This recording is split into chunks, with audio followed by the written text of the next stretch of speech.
Hello guys, welcome back. In today's video, I'm gonna show you how to add multiple account on Pinterest. So it's pretty simple, let's get started.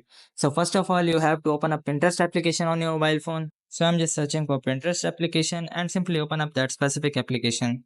So after opening up the Pinterest application on your mobile phone you have to make sure that you are logged in with your correct account. So after logging in with your account, you have to just simply go to the below right corner of your profile icon, which is at the below last right corner. So after tapping on your profile, you will be able to see this kind of option will be appeared here. So it's just simply tap on the top left corner of your profile icon. Just simply tap on that specific profile icon and just simply scroll down.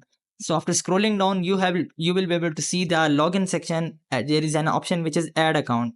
So just simply hit on that add account. So after that, you have three options. The first one is create a free business account.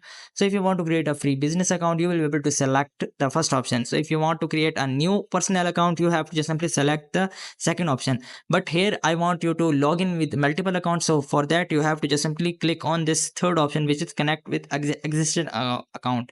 So you have to just simply select that third option. So after selecting that, you can be able to log in with your Facebook account or Google account, or just simply tapping on the email address, you can be able to add multiple accounts on Pinterest. So I hope this methods find you well. Do like, share, subscribe. Thank you so much. Bye bye.